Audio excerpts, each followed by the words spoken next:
What's poppin', people? Welcome back to the Misplay for Game Podcast. As always, I'm your senior professor in Yapology, Andrew TCGs. And for 3 from the bench, it's good. The Pacers win. It's the TommyNT. How's it going, guys? Happy to be here on a chilled out Easter Sunday weekend. This is definitely KBeeDS, guys. This is KBeeDS for sure. I actually look like John Abruzzi from Prison Break. Have you guys watched Prison Break? That's a cut. You know who you remind me of? You kind of look like Trin Immortal right now because you get your hair both back. Yeah, I guess. Any League of Legends old heads? Yeah, speaking of League of Legends old heads, we have an old head of our own. Pacers suck. Go Nuggets. Yeah. I am MeatyKage. I am here. I never thought I would be. Yeah, we You're are so back. Expanding the guest roster. We've got what's your full list of formerly known tags? You've changed your tag a lot. I have commitment issues. Oh God, I think the one I went by for the longest was Oceans. Okay. Back when I was like social media manager for like Rogue and stuff like that, like, because it was just my name. It was just Nolan for years, and they were like, "Oh, you need to have a tag." And that's tags that are names go crazy, bro. Well, yeah, this was like well before people were just going by like Ethan and Steve and Rick. True. So I was just like, Oceans, I guess. I don't know. Yeah, it's Rookie Rush GG, right? That's the new. Yeah, vibe. well, that's so yeah, because the plan for that is to try to do like little tournaments across Colorado, like through that name, because everything's just done per store. Mm-hmm. And Colorado Digimon is like, we have good players. I'm not going to say we don't, but like, I mean, I'm sure the comment section from the old MeatyKage videos would disagree. But those people fucking hate. It was just like, oh my God, like people were just like not allowed to like experience a deck for the first time. It was like horrible. Like, yeah, content great. I would never read those fucking comments because it just wasn't productive. It was just like a bunch of randoms being like, this guy forgot to do like a thing, and it's like, okay, like that's not what Fang Longmon does. Kill that player. Yeah, that was the issue, right? Is so anybody that cares knows that the channel is gone. The content is gone. All of it's gone. I don't really have any regrets doing it. I'll be real. Mostly because the comments got to a point where even my players, they didn't want to read them, but they would stumble across them and they would see that it was about them, and they would just be like, I don't really want to be on camera. So it's like, what do you do when your local players make one mistake at a local? It's a $5 local. The most prizing has been like $25 store credit. Yeah, this is like dudes from after work, right? Like it's their chill time. Exactly. And they, there's comments of like, oh, this dude, doesn't know how to play the deck. He shouldn't play this deck again. There was ones where people are like calling them obvious cheaters, saying they should be banned from locals. And I'm just like, I don't know if you don't have a local yourself and you're trying to live vicariously through my videos, but like, no, for the love of God, it's that. Yeah, it's just like, for the love of God, dude, touch grass. No, it literally is. It's like a lot of people that don't have like a locals to go to, so they like want to feel involved, so they'll just like go find footage and just be like, oh, I would have played that differently. Yeah, there's that one. This is not Digimon, but I think about it as like it's my favorite like competitive gaming clip of the year, which is the Wolf Glick won the EUIC for Pokemon VGC this year, and he submits it's basically the equivalent of like an hour-long deck profile where he recovers like talking about the team and stuff. There's like a random dude that he picks out in chat that goes, oh, the item on your Pokemon is wrong. Life Orb would be better. And he goes, hey man, quick question. How much better could it be? I won! And it's just like, dude, you get like, no matter what the context is, you'll get dudes that are just like, they were born to beef. It's all they want to be. It's nuts. Yeah, I've had a couple conversations with because everybody at locals, we're all friends, right? We're friends first, competitors second, and since I've mostly focused on streaming now, and most people just watch the VOD and they don't really comment. It's a lot easier on the players because if they do make a misplay, and I sit right there too. I sit right there and with the stream setup, and I'm watching them, and I'm able to point things out because I'm there, right? If I notice something, I can point it out, and they've gotten a lot better about figuring out their own misplays too. But it's just like we had newer players showing up that when they found out I was the MeatyKage channel, they were like, oh, like, do you know primitive? But they wanted to be recorded too. They wanted a video uploaded of them playing so they could show their friends. And it got to a point where some of those players we never saw again after those videos got uploaded. Yeah, it's like you just want the footage for yourself. It kind of kills off the scene a little bit, huh? Yeah, and because the whole point of recording locals like that was I'm there anyway, right? We have locals 2 days a week. I might as well. That's the dream. We should get 2 a week, bro. It's the same card shop. Oh. We have to travel to different card shops for 2 days.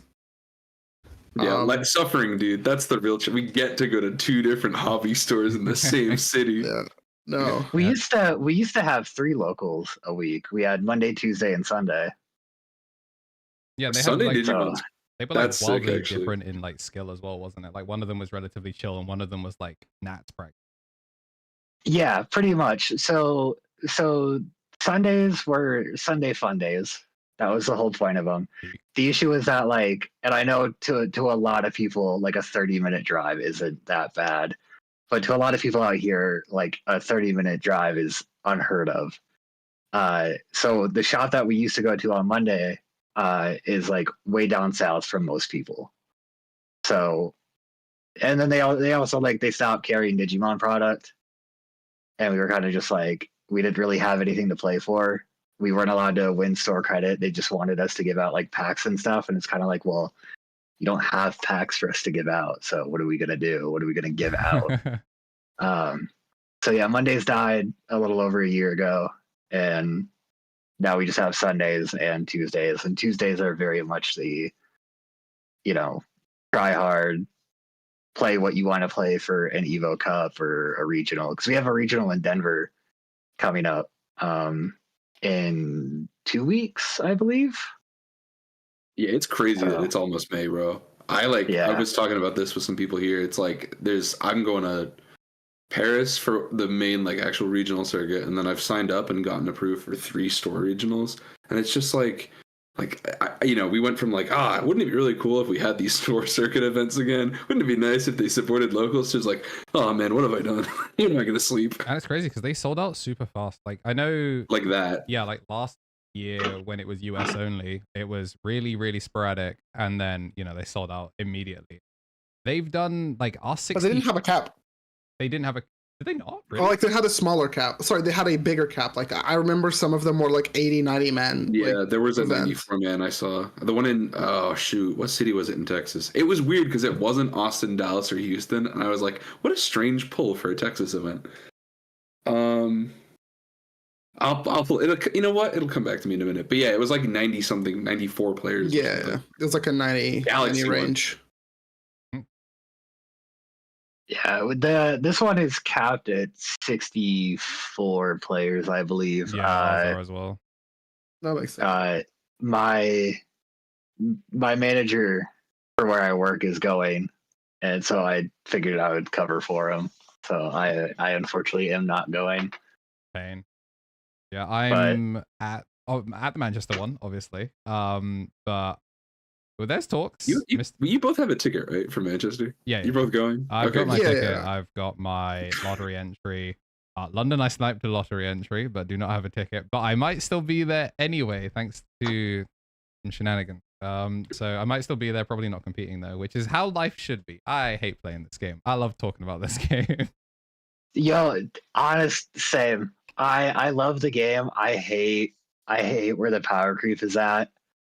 Like the amount of like, you know, immune to Digimon effects and stuff like that, and nobody runs removal options anymore. Like, let's be real. You gotta keep Heaven's Judgment on you like you keep Fly Killer in like Spring. You gotta keep that thing on you in your back pocket. I'm still a firm believer in Gaia Force. A well-timed Gaia Force. Not even Gaia Force 0 or whatever. Just Gaia Force. Just good old started at Gaia Force. Isn't like I think Rookie for Rush me, is okay though, right? Yeah, I mean, Ukamon did a lot for that kind of game plan, bro. I'm not gonna hold you. How bad could an Egger return ever be? yeah. Well, I mean, I remember when I posted back when the Uko promo first came out, I posted a match where I was playing Rookie Rush. It was like my own list, and I want to say like not even a week after my list like went out, there was like 3 other videos of people with almost identical lists, and I was just like, I mean, what I made is not original, but like, come on. Yeah, because I remember Nats 2023 in Utrecht here in European Digimon scene. We had my round 4. Was it not it was Rod or no, it was Den Haag. It was Den Haag. It's not Den Haag. Yeah. They had I played against 2 Ukamon Red Floodgate Rush decks, and the guy was just like, mega baby rage because I was playing Mill, and he was like, "Well, this was not part of the plan."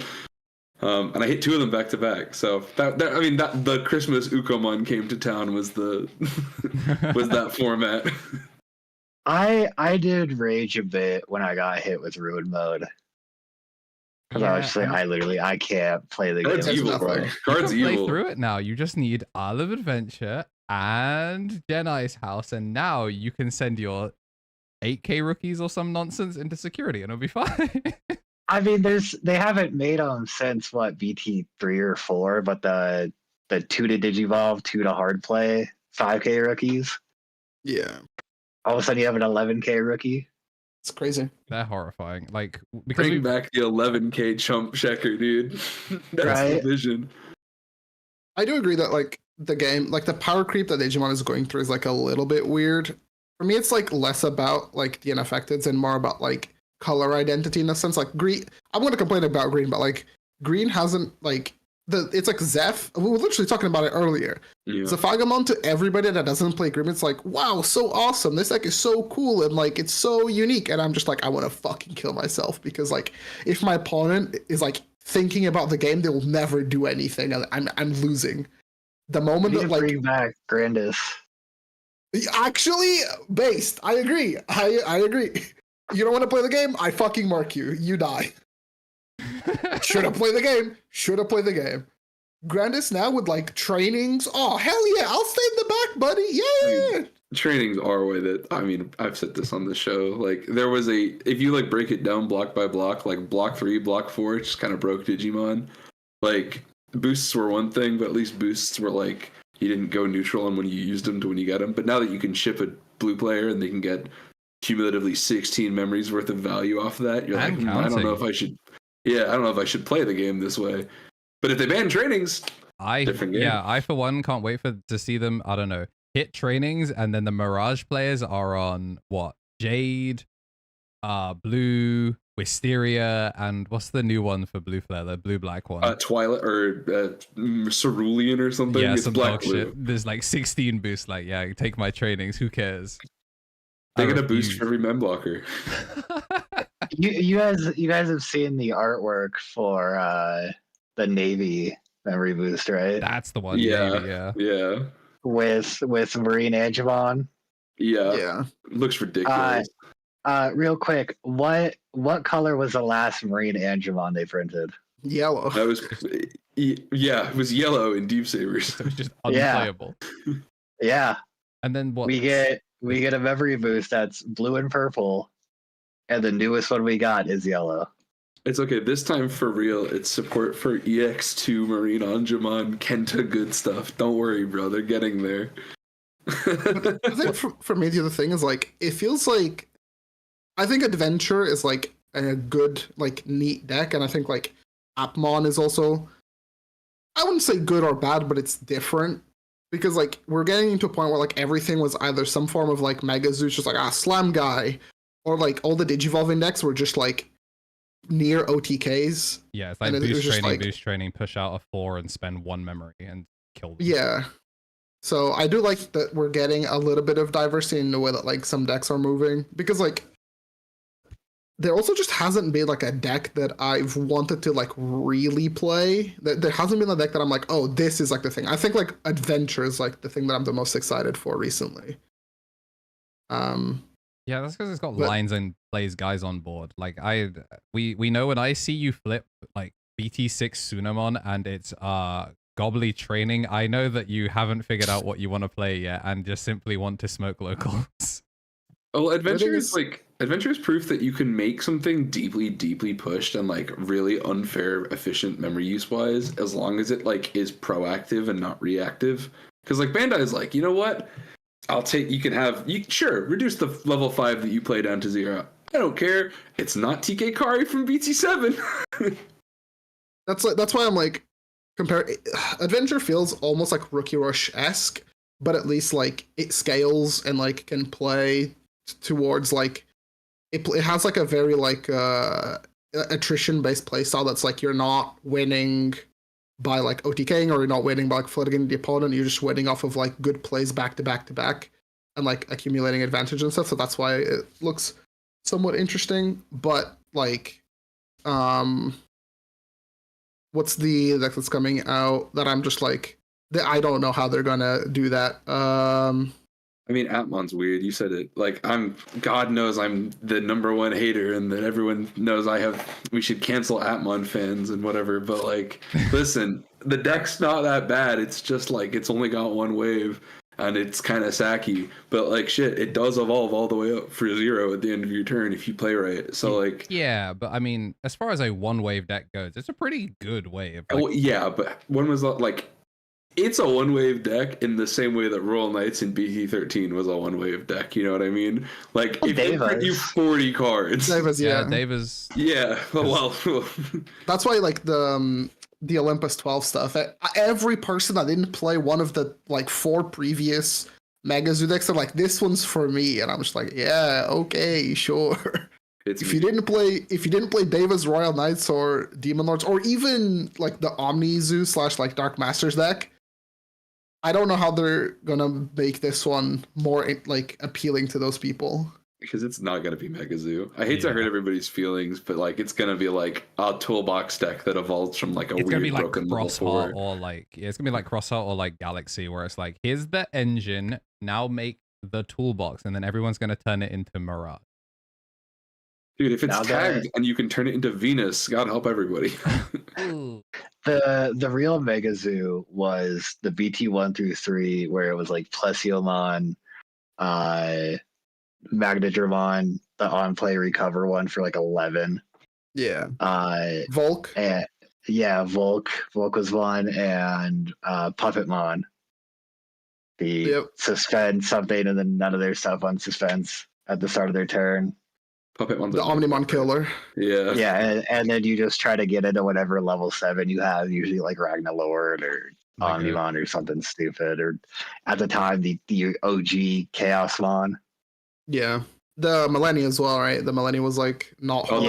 The dude who came back, that card's so stupid. It is really funny like how they've retrained. Those are the Mega Zoo days.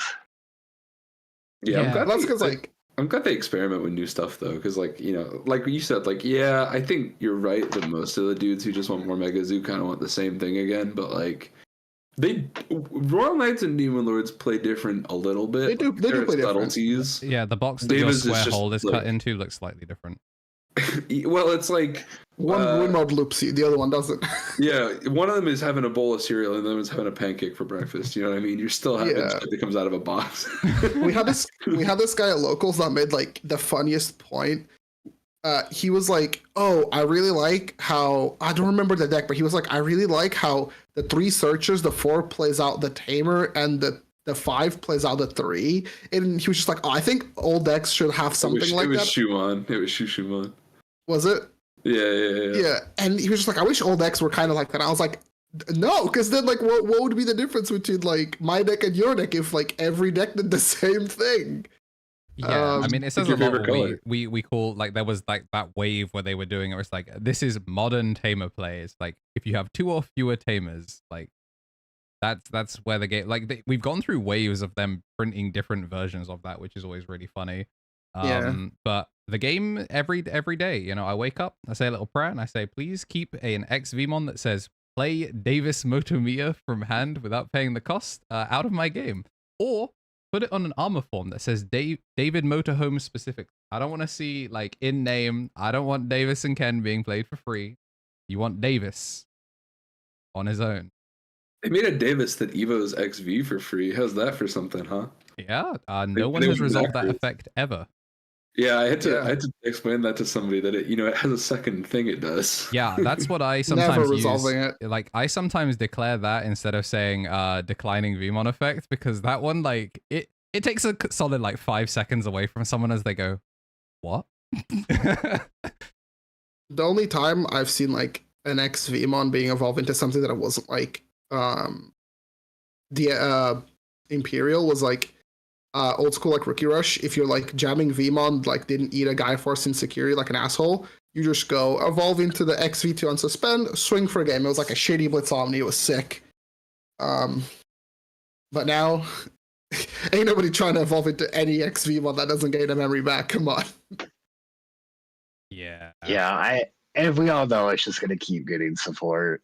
We're just gonna go back to Imperial card game. Back, we haven't left. It got first in Pasadena 2 weeks ago. Post ban, by the way. Smile. Yeah. Like who needs the Stigmon? The Royal Knights player just did not have a good time. Deserved. Yeah. The bus only goes so far, buddy. Time to pack your own bag. But I think you brought an interesting point where like more things are getting like some kind of protection, like immunity. But I feel like that's like the only way for people to have games that isn't just like, oh, I pushed out first and got my back blown out. Like protection, I think like it's like insulated proactive play. I think it's interesting that it's they've decided that by Digimon effects is the hill they're willing to die on. Like they're like, this is like if you packed an option card, you should get it.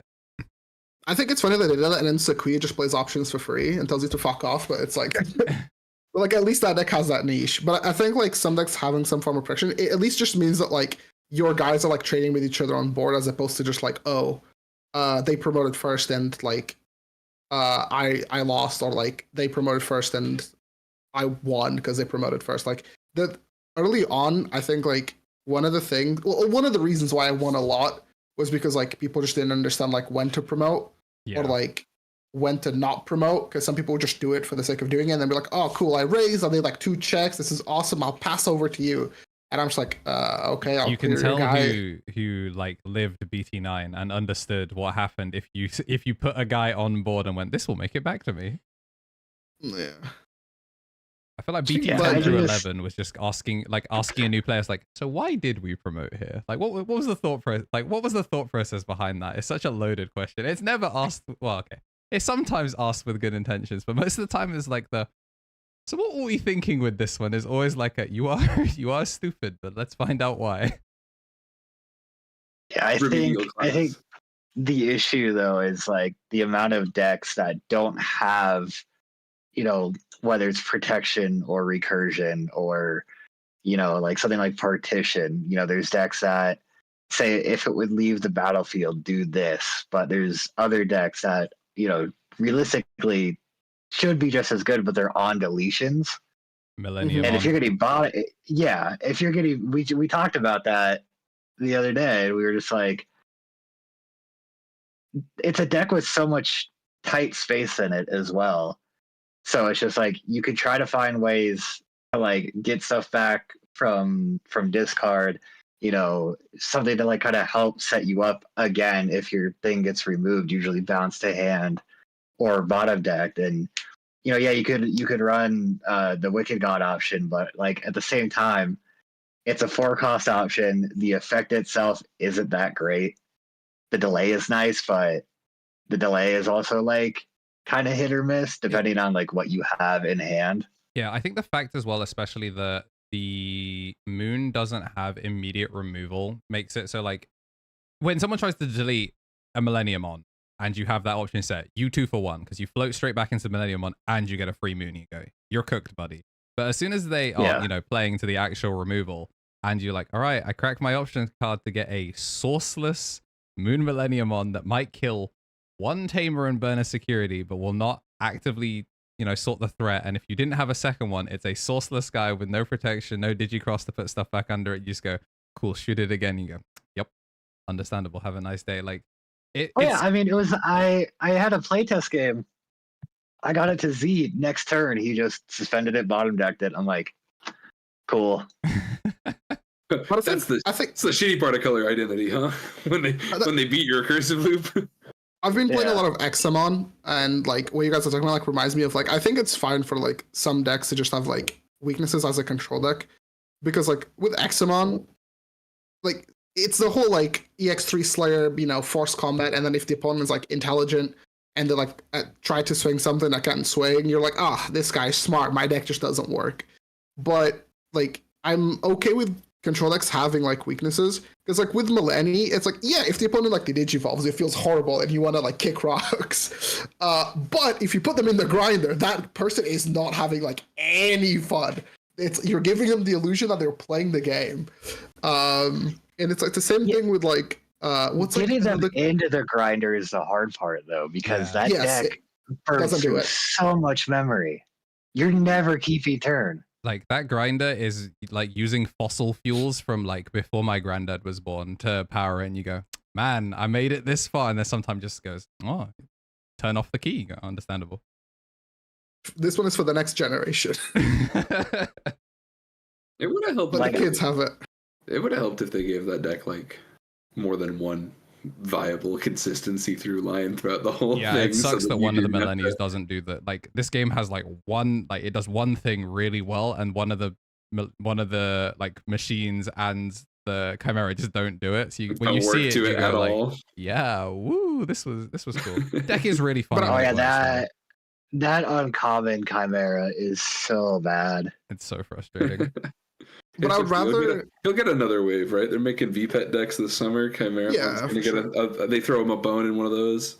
But I would rather decks be kind of like that sometimes, and like not to like bitch about Royal Knights again, but I feel like the way that they approached that specific deck was like kind of boring, because they just like went back on what was sort of like it's like the new game plan is like antithetical to the old one, where like the old one was like, I will continuously remove your guys, which is like, yeah, sure, snooze fest, but you know that like they can only kill you with like with 13 Omni, whereas now it's just like, I'm just getting like fucking bum rushed by a token and like an Omni X, and so it's like, which one would you rather have? I think that's the weird part too, is like, because technically the part of that I think is the funniest is that like BT20 is pitched, especially if you break it up from how we got 2.5. If you break it up and look at it as BT20, BT20 is a lot of Liberator support. So, like, the insular package that Royal Knights got that is Liberator cards is not that... I mean, it's good stuff. It's a secret, the push super strong tamer, and, like, the search, like, those are good cards. And then you're like, yeah, what else? What other things do we fill out the colors within this set? Well... Gallantmon's in 19. I guess we'll put that in 2.5. That's a Royal Knight. Yeah, I guess Jessmon can come. That's a Royal Knight. Like, they just accidentally clocked themselves into releasing coincidental 8 waves of support from one archetype again. And, like, it keeps happening that way, where, like, things that are moderately synergistic, like, don't even get me started on, like, the hate pile that was Yellowback before they trimmed that thing down to Angels. It was like, well, this happens to be the right color and tag. That's convenient, huh? This one recovers 1. Yeah, it's just like that happened constantly, and like they they haven't necessarily stuck the landing with Royal Knights this time. It's going to be annoying when it happens the next 2 times, because we're going from Liberator support for Royal Knights to, remember the Royal Knights from the video game you guys played 10 years ago? Yeah. So would you rather have a deck that is like clearly designed in a way that like Bandai wants it to be, sort of like a front runner of the format, or would you rather have a combinations of cards that like were sort of like assessed by players that then like came to the conclusion that like this makes like a strong deck? I think Give me Daddy Bandai format all day. I think it's a Bandai format. Like, I mean, for context, 3 of the players in the call right now have played Mother D Reaper extensively, and that is a control deck that had an inevitability that, you know, take Shoto for example, is like players have decided synergies, micro synergies are, you know, deeply broken. So like, you know, turns into a hate pile as opposed to this is the game plan, stall until you get Reaper. Now it's like, what if I just Horn Striker you 3 turns in a row? And like Pilates what head. if Jerry made 20 memory value over the course of 2 turns? It's like, oops, you didn't answer fake Jerry. You didn't answer Jerry plus D Reaper zone on turn 2. Pack it up, buddy. Unlucky. I don't think D Reaper zone is that good. I think it's mad funny. You should try that funny. into Adventure. They can't play. Yeah. Well, like my issue is like, because a while back, like D Reaper used to run like Starmons. Yeah. Or it used to run like Death X. Like now you'd probably run like Medieval. You can't do that with D Reaper zone. What's interesting is it's only stuff that's on board, and those are Digimon. So like you control the buttons you press. Like I would be really interested to see if people started messing around with lists where you're on D Reaper zone, but still keep your stuff like your Medieval, still keep your stuff like your Death X, where they're like surprise pops. Because if someone's playing around D Reaper zone, they assume you're on pure, and then just get shot by something they weren't expecting. Especially Medieval, because it's so active, like off the rip. I think could be really interesting, and because your turn, your D Reaper guys are all going to be plus 2 million, so that Vortex is about to hit for like 45k or something. Yeah, stupid. literally 40k Vortex Alliance. Just Yeah, like so you can't play the game. That could be you just really do funny. it in response. Yeah, and also you're technically clearing the things that the D Reaper zone is trying to fight, and you still have Jerry in the back, like in the Uber, waiting to like pop out with a drive-by. So I think it could be really interesting. There's also Singularity of Chaos is one of the funniest cards to have accidentally ended up in D Reaper. Yeah, Loki, until True. I was telling this before, it's like, you know, I maintain I would rather play a Bandai controlled format, because you can kind of treat it like a Yu-Gi-Oh format where they let something live in the top tier world for like a year and then they kick its leg off. And I kind of think that's good. You rather instead of like Bandai releasing like not same power, Yeah, level, but I would rather ambiguous, like kind of like just releasing cards without like a specific intent. You rather than just like deliberately make something better than something else. 100%. Really? Yeah, because the problem there are certain colors whose backlog is just better than other colors, and the organic discovery of a deck is not actually organic or discovered. It's like oh well, like Leviamon's back 9 times in a row, right? That's because it never lost any of the really broken generic stuff, because generics are too powerful in Digimon. But if they make a really pushed thing, they can take away its specially pushed tools, and then that deck will actually subside at a lower power floor. But like, if they don't address something that is like organically created over the course of time, and they like, think of how long Mirage was good for, right? Like, whether or not you think Mirage was the bee's knees, it was broken in some capacity and topped a tournament at least once a format for 2 years. That does not happen in a scenario where Bandai ties its power budget to releases and stops it like just absorbing in other toys. You know what I mean? Like in a world where like product came along and a new blue thing showed up that stopped it, it wouldn't have won for 2 years straight. Same with Magnamon to an extent, right? Like anything that's like, oh, you know, they pushed this, it's going to be good, and then the game caught it in 1 year. So like all the Magnamon Andes got to have fun with their Magnamon, but now their Magnamon doesn't cut the mustard anymore. I mean, Magnamon's still very good anymore. It's just that like someone else went, yo, yeah, I've always been an armor form at heart. It's Rapidmon, just like, yo, I was in that movie with you, Davis. You remember me? Like, well, yeah. So like, I'm curious about this. So question for MeatyKage here. What did you think of Numon? Like peak, like power level, like Numon. What did you think of Numon? So Numon, okay, my issue with Numon was at the time when we were just starting to get a lot of the Digimon that said like you are immune to your opponent's Digimon effects, right? Most of Numon's cards were like until the end of your opponent's next turn, right? So like you would feel good playing something like, okay, I can't be touched, and then okay, well, I'm gonna give it minus 15k, and you're like, that's not a big deal, and then you realize, wait, once my turn ends, like it's affected again. Mm-hmm. So all of a sudden, like I'm like, okay, cool, like end of opponent's turn, oh wait, my effect wore off, I'm dead. This stack that I built for Invul, and just because this thing vomited out fucking nine Monzemon and Numemon and like 5 memory. Yeah, like you pass them to 3, right? They have a memory timber. You pass them to 3. All of a sudden, they have 9 things on board. They're like, okay, I'm gonna hard play this. I'm gonna play Edamon. It has to attack. It gets this. Now I'm gonna play this. It gets security attack -1, and then it's just. And I'm just like, I don't. Please stop. Just let me play the game. Let me build this stack. I don't need this. I don't need your literal poop.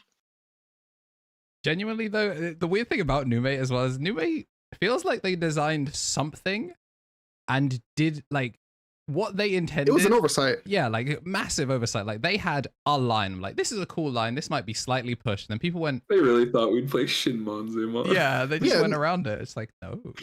But that's like Numemon is the 4th rung of the ladder of over course correction, right? Because Numemon was a response to Apocalypse, and they really thought we were gonna play the Dark Master cards. They really sincerely believed that's how that deck would work.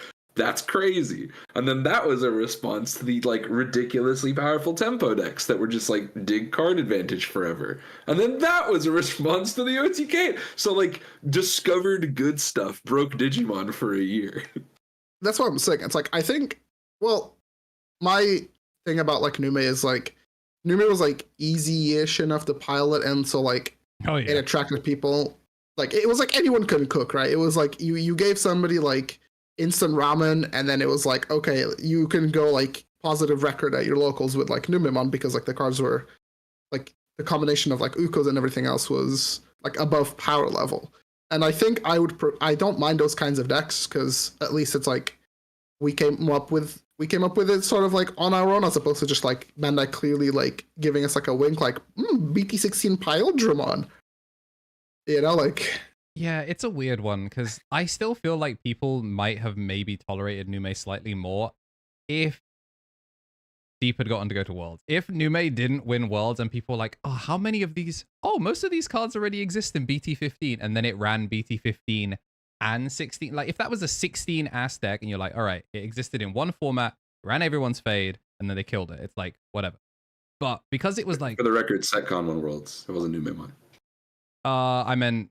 No, Numemon made SetCon win Worlds, though, to no, be fair. I was. Is it JP Nats then? Is that what I meant? Yes, Numemon won JP Nats. I meant JP Nats. Yeah, sorry.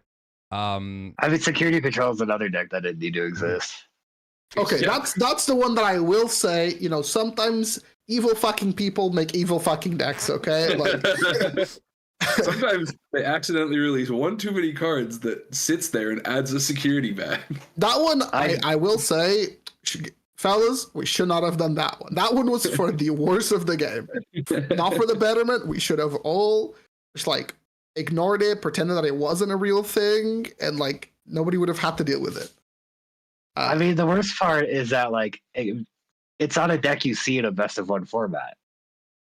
So when you go to Worlds against people that only play best of one, and they're just like, and they're immediately being fed to the wood chipper. Yeah, they're like, how do you have 9 security on turn 3? You're just like, it's SetCon. I'll never forget the clip somebody posted, one of the BTS shots, and it's I don't want to say the wrong player, so I'm going to intentionally I forgot who exactly it was, but there's a great shot of somebody picking up SetCon Pete's list and being like, what does this tamer do? because who's read it in 4 years? Shout out to with I mean, you were running Kari, you were running the meme, you were running like it was running so many tamers that were never played in the deck. Like how many decks were running the option Mimi thing? I think that's the funny. That card is like, I've been testing some like stuff for 21 recently just to try to like piece together where I'm at for different formats. I'm like, anytime a 0 cost option is good, that Mimi comes back in my brain and I'm like, oh, you could do some stuff with Mimi. My funniest, like, I think that card was interesting to me specifically for exactly like one format, which was EX3, where like the Melga players could choose to play Mimi just to fuck with the opponent or use the X antibody as an extender. That was like not. That was so sick.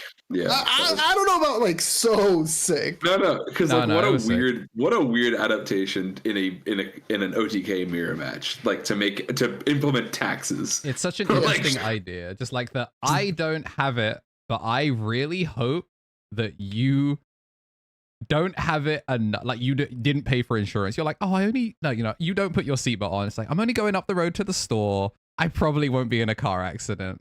I'm gonna just drive with no seatbelt. It'll be fine. And that Mimi was out there, the traffic warden, and he T-boned you every time. It was fantastic. My fun one with it is that right now muskets can use it to steal turn with Bielstar Ace. Because if you swing, it's Bielstar lets you, the player, use it. So I'm like, oh my god, it's a counter timing steal too. What is this? Yeah, we've gone back to the original aces. Congratulations. I know. Yeah, for real. So what deck is like everyone playing right now? I want to get some perspective. Like BT, whether it's like 2.5 or like 21. Adventure, baby. Get me on that 21 hype. That deck is so fun. So I am probably, because I will frankly not have all the cards for armor because I've not gone to the pre-release and Davis is certainly an SR. I'm probably going to take Ragnar this week. For the hell of it, because I've been dicking around on ghosts a lot, and there's only so many times I can queue into the D-Reaper play and have to play like actual 4D chess to like snipe the gatekeepers with execute, and then lose game 2 3 seconds before time is called and end up on a draw before I go insane. So I'm gonna make the shiny Ragnar for a little bit until I can find min rare armor pieces, and then I will not resolve Magna X like my life depends on it. Can't wait. I am going back to Hunters in 21. Okay.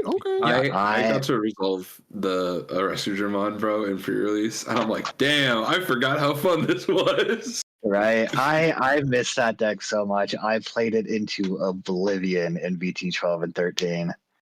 Yeah, I was gonna say, people not everyone knows that you were like a big Hunters guy. Like most people think like what Rookie Rush and D-Reaper are kind of like your main two, but like Hunters. Yeah.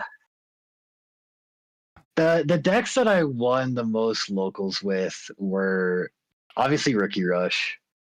That was the first deck I played in BT1 all the way through BT5, I would say. And then Lord Knight fucking whooped your ass into playing like a normal deck. Yeah, especially because the best part about Lord Knight too is around VT5 was when we started getting a lot of new players in. Yeah, and I'd say like probably 3 out of the 5 of them were on Lord Knight. Oh, amazing! It came in a box, bro. Like people underestimate like if a proportion of your good new cards are easy to pick up at the same time, people build that shit. Yeah, and then I played. When Rookie Rush was officially dead, I tried like the OG Red Hybrid. I tried Grandis for a little bit. I was on Imperial for a little bit as well, just because that deck is incredibly brain dead. But this was like BT9, BT10. Yeah, but I mean, even before that, back during like EX1, like. Back when Icefall was at 4. Ugh. Like, that was an era. Disgusting. Just throwing out all 4 Icefalls on one turn to be like, what are you going to do? Yeah, I still remember you having to play into Gabubon. Like, before I started playing the Digimon card game, funny enough, Nolan was the first person that was trying to, like, really get me into the card game. And I remember him explaining me, like, how Gabu Bond worked, and I was reading these cards with a barely functioning understanding of like the memory system, and just seeing wall of text of just like seeing Gabu Bond just do donuts on people, and just like playing mental Digimon. Some of the like funnest times of like, yeah, this game does seem ridiculous, and now we're here over what, like 2 years later.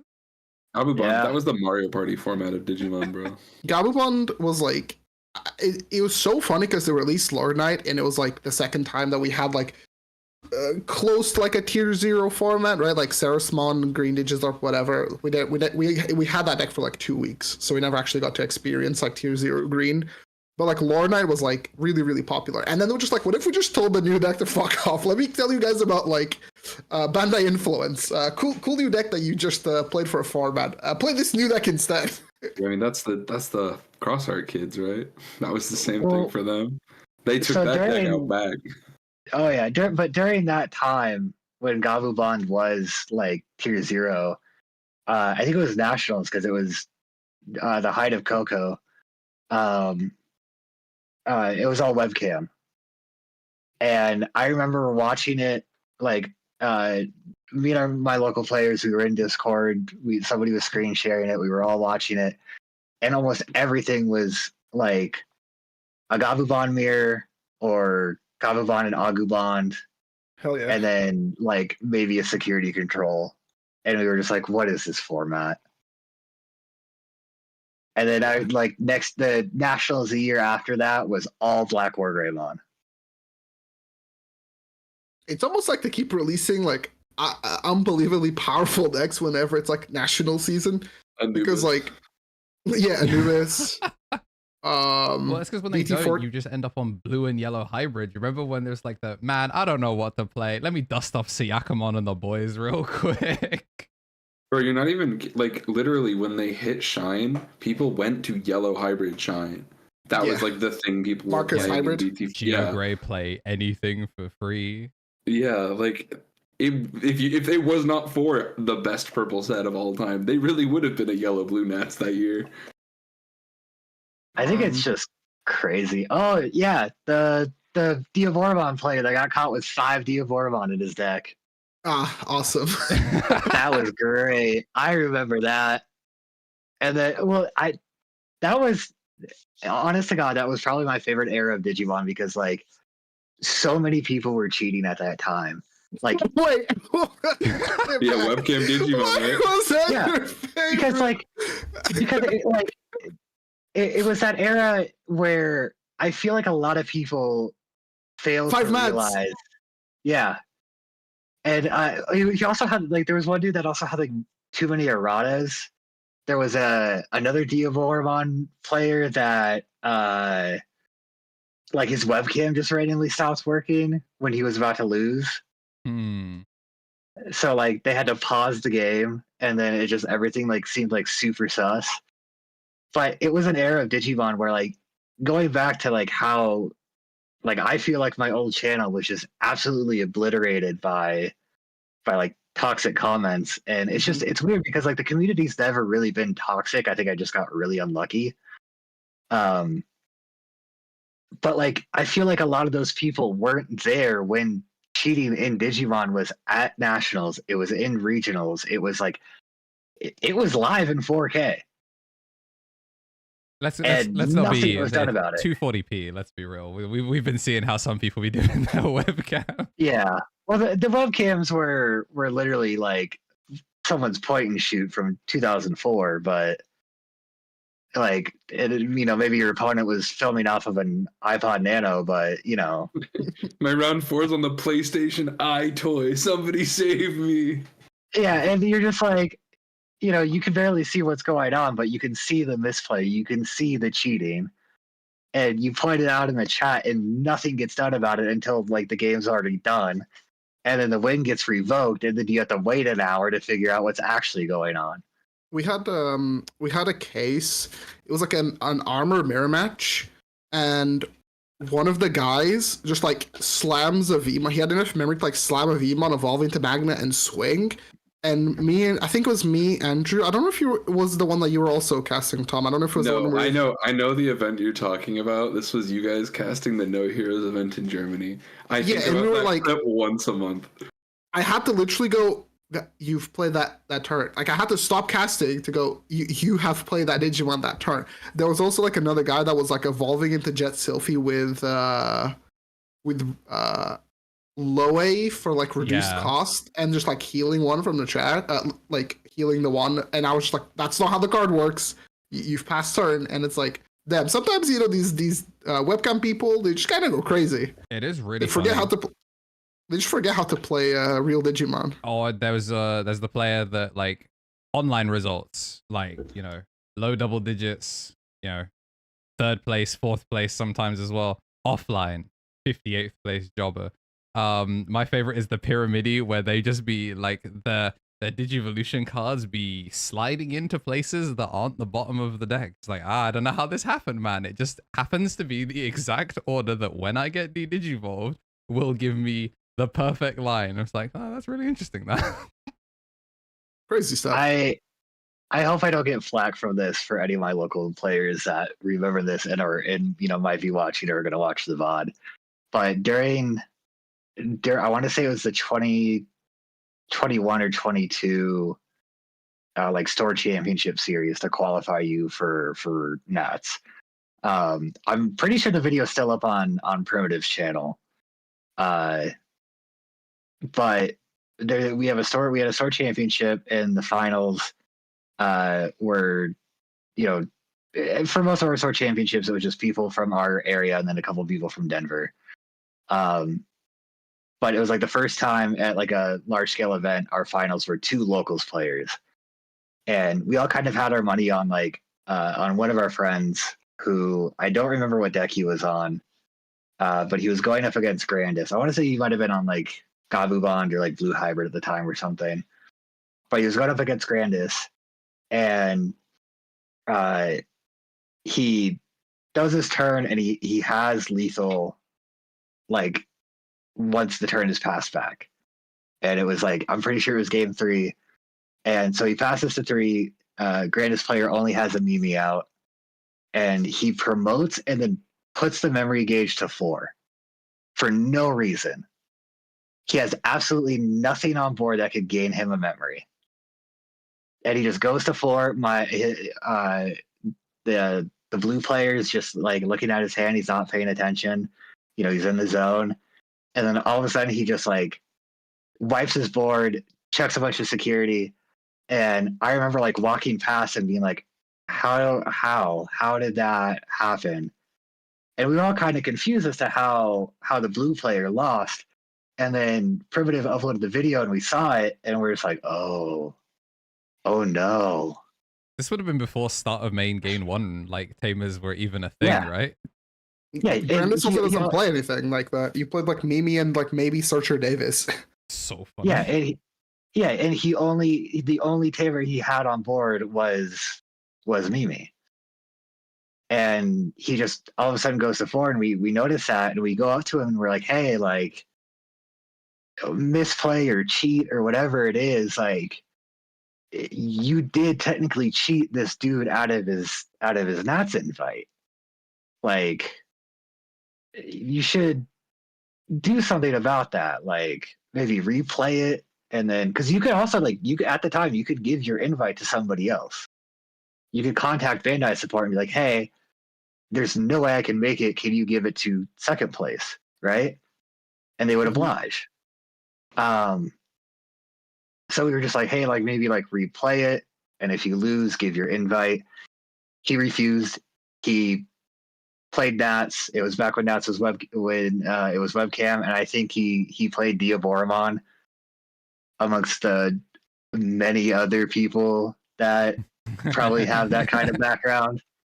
And I think he went like 1-4 or 2-4 and dropped. Hell yeah. And we were just like, the other guy would have gone. Even if he had like a similar record, he would have played through the whole thing. It is funny because we have like, you know, Fanboy But Yu-Gi-Oh has had some heinous criminals walk through its doors. But like for Digimon, we're really pretty blasé about it. It's pretty fun.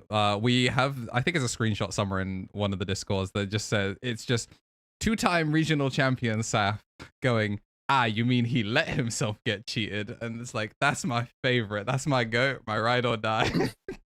For me, it's usually the other way. For me, it's like I usually nerf my cards. Like sometimes when I'm watching VODs back, I'm making my own cards worse. I'm winning, but my cards are just worse than somebody else using the same deck. So it's just like, we just call it drunk driving, you know? I'm just like, I just thought the card was like not that good. Why would it be a good card? That was us watching Johnny try and play Purple, where he managed to mix Demi-Mirror and Pseudomon to make an infinitely worse version of both of the eggs. It was incredible watching him try and pilot Skull Mammothmon. Really, really funny. That was also me with like genuinely Hunters. Every single week, my deck got better because the Hunters Tamers had a new line of text that I didn't see the week before. It was incredible. My win rate was just going up because I was reading slightly more of the card. It was awesome. I always think about like there are definitely decks I've played at events where I am intentionally choosing like riskier, less optimized lines because I know that my opponent won't waste 20 minutes if I don't do anything that they haven't seen before and don't risk a judge call. Like I've played like red hybrid and ignored like fail warps to just be like, listen, I'll make it work without it. We don't have time for this judge bullshit you're gonna try and do. I use like all the fucking tricks. Any mechanic that I just know that's how the game works. Yeah, sometimes people like I do with some stuff, but like if it's gonna come down to the wire, I'm like, hey, I'm not gonna get the ruling I want out of this shit, dude. I can't think of like a recent example of like something that's like meant to work in like a certain way. I got burned with EC1. That's the one I always think about. Is like I had built Examon counters into my deck, and then the head judge was like, "Nah, today your deck's bad." And I'm like, "Oh, okay, my bad." But that's how it goes sometimes. It's a children's trading card game we all play in event halls. I mean, your brother's BTA Oryu Judge Cool summoning technique is pretty impressive. I mean, Bagro was just a headache, just a straight headache. Like everyone, the way it works is you win game 1 because they're like, I've never read your cards before. They must be ass. And then they lose their turn by playing the game normally. And then for the rest of the game, they take like 10 minutes off their own clock by reading every single level 4 I put on the board. Sometimes I'd make Muso Nightmon and they'd pick it up. I go, he has no floodgates. You're just wasting your own time. I'm like, yeah, but why would you make him? I ran out of things to do. Just wasting time. It's awesome. Like I make Saf read my cards every single format. Millenniumon having the 2 different chimeras and we're like, all right, so I play around this. And I go, wrong. It was the other one. And he just goes, huh? And that's another like minute off the clock. If Saf reads my cards round 1, I'm having a good day. If I make him read my cards, great day. Yeah, I think a lot of like I use the term player loosely. A lot of players fail to realize how often people make misplays, how often people make mistakes. Like, I mean, yeah, people do cheat. I mean, you can't avoid that in anything with prizing or any competition, whether they're, it's free or you're paying $100 to enter. People want that satisfaction of winning, and they're gonna do whatever they can to get it. But like, cheating's mellowed out a lot. I think it's because the game isn't worth as much anymore, which helps. And there's a lot more. Yeah, I mean, yeah, it's not One Piece. Yeah, if you want to cheat, go cheat in a game that you get value out of it. I think it's also the way that like mechanically the game is like going towards like certain effects. They're not like as easy to like misinterpret or like misresolve like how it used to be. Like I think like also people have gotten better at the game, like especially with things that are like interruptive or like player priority, things like that. So I think like the average like Digimon player is better now than like what we used to be back then. Decks getting better or get her too. Like there's like deck profiles are better. The like information like write-ups are better. Things are more connected, so you can learn. And I have rewritten the game in English like 3 times to make card text easier to read. Also, like there's another perspective of like I think there's a lot of like sounds stupid, but like there's a there's a global uptick in interest in TCGs, and I think it has produced people that spend a lot more time thinking about TCGs. And like the casual player is less casual than they used to be. And you know, the threshold by which we denote something being a casual, competitive, invested, uninvested, whatever, like that bar gets shifted all the time. So like, let me bring out the Yu-Gi-Oh term that got coined recently. You mean the mid-core player? The mid-core player, yeah, of course. And the mid-core player of yesterday would be jobbed by casuals today. That's diabolical. That's awful. Yeah.